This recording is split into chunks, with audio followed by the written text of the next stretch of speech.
Welcome back. If you're just joining us, you're watching the news at 10, live on Channels Television. A reminder of our major stories. President Buhari signs 4 bills into law, granting financial autonomy to state judiciaries and assemblies, amongst other things. Former President Obasanjo alleges plot to silence him through arrest and detention on trumped-up charges. Federal government describes allegations as frivolous. An overview of arguments that have trailed the declaration of June 12 as Nigeria's New Democracy Day and national honors conferred on Chief MKO Abiola and others. And Durban High Court postpones corruption trial of former South African President Jacob Zuma to July the 27th.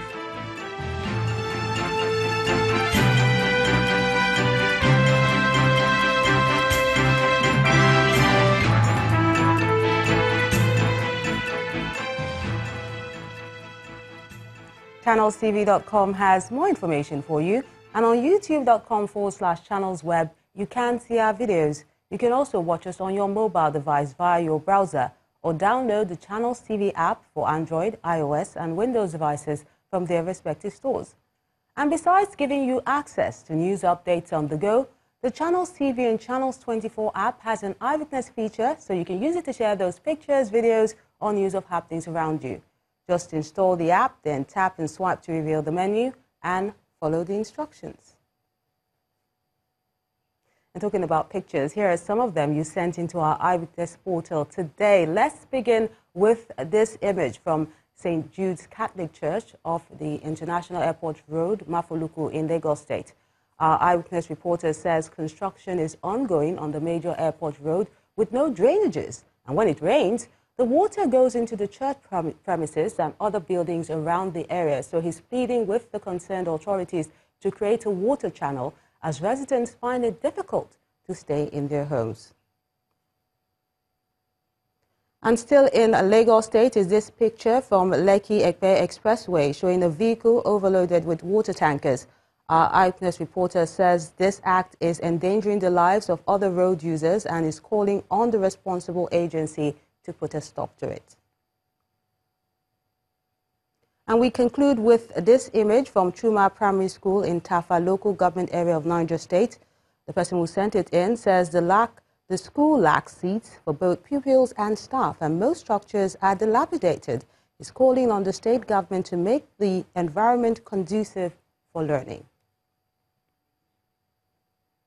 Thank you so much for sending in those images, and we do encourage you to keep them coming. The media in Africa needs to join the changing digital world of technology by leveraging international partnerships. So says the chairman CEO Channels Media Group, Mr. John Momo.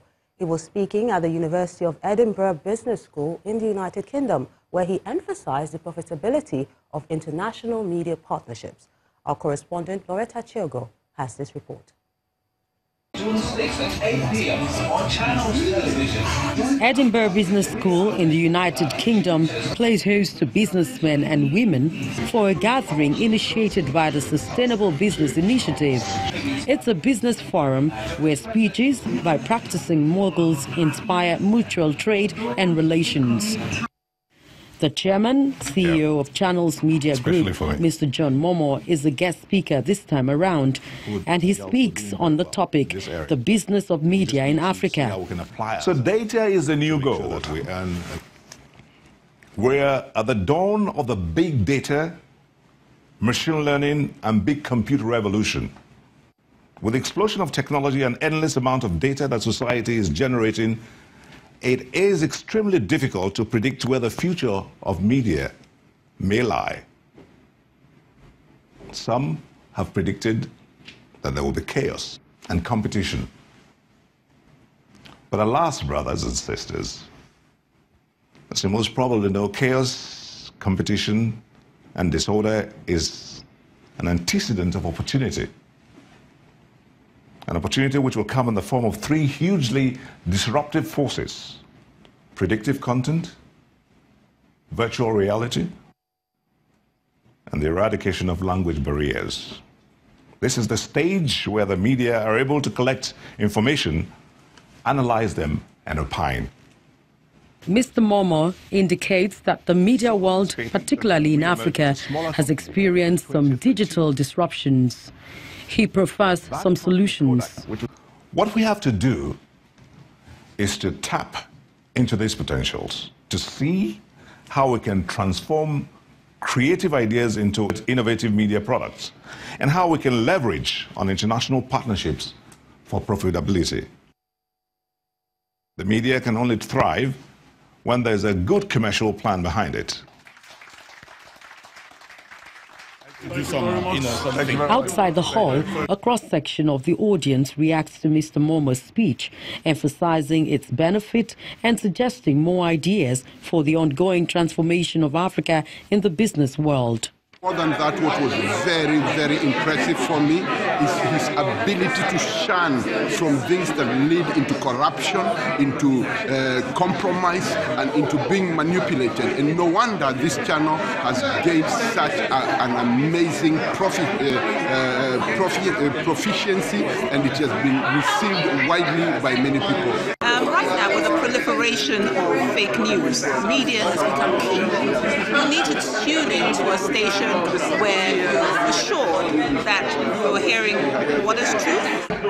Handshakes and networking here may mean that there is a unique opportunity to learn more about business operations in different contexts and obtain insights into cultural approaches across diverse environments.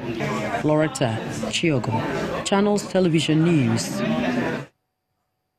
Let's cross over to Abuja studios where Maupe is standing by with more stories. Thank you, Melinda. The United States government has announced an additional $102 million in humanitarian assistance to Nigeria.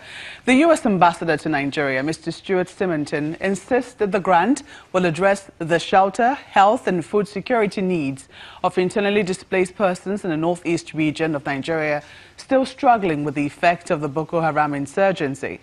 Ambassador Symington further revealed that these funds will be part of infusion for the Lake Chad region. He explained that the assistance will be administered primarily through the U.S. agency.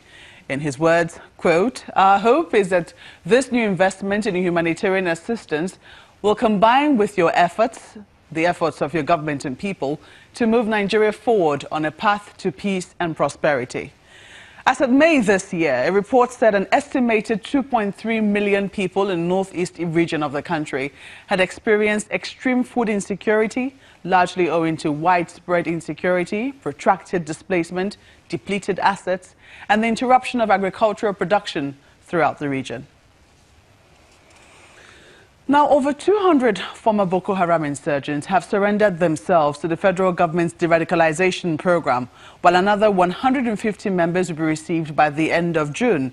This is according to the coordinator of the Operation Safe Corridor program, Major General Bamidele Shafa, who explained that out of the 200, 96 have successfully gone through the program. Our correspondent, Maka Okafo, reports.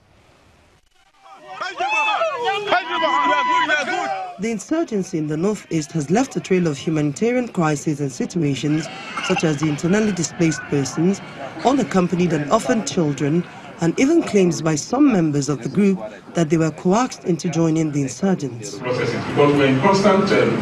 This dialogue seeks to x-ray the situation and prefer solutions to manage the crisis.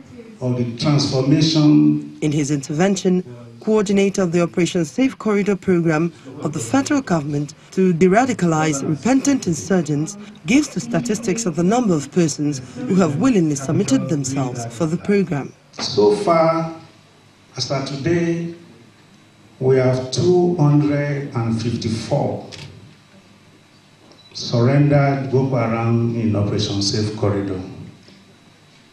And in another 2 weeks, we should be taking another 150. And that will make it close to about 400. Amongst this number, the 95 of them have actually gone through the program and they have completed it. He, however, wants the federal government to go a step further to grant him amnesty. We have recommended to the government, through the Chief of Defense Staff, the need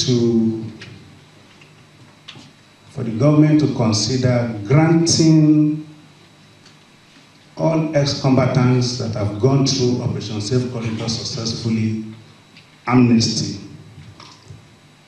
This is born out of the findings from our interaction.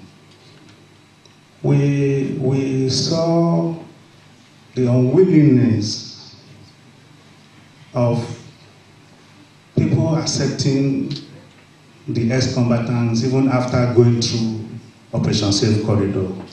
There is no doubt that the insurgency has created a huge humanitarian crisis. But these participants hope that dialogues such as this will help salvage the situation. Amaka Okafu, Channels Television News. And staying with matters pertaining to security, at least one person has been reported killed and 25 passengers kidnapped by armed bandits along the Beningwari-Niger Road in Kaduna State. The State Police Command spokesperson Mokhtar Aliyu, who confirmed the incident to our correspondent, however, says only 2 people were kidnapped, including the driver of a commercial vehicle and another female passenger. According to Mr. Aliyu, the incident happened in the early hours of today when the armed bandits intercepted 2 commercial vehicles traveling from Kaduna to Niger State and attempted to abduct the passengers before the swift intervention of mobile policemen posted to the area. He explains that one of the passengers died during a shootout between the police and the armed bandits, who later took 2 of the passengers away into the forest. He also says that the police has launched a manhunt for the bandits with a view to rescuing the abductees. When the news at 10 returns, President Buhari appoints Folashodun Shonubi as Deputy Governor at the Central Bank of Nigeria. That's some business news. To join us again.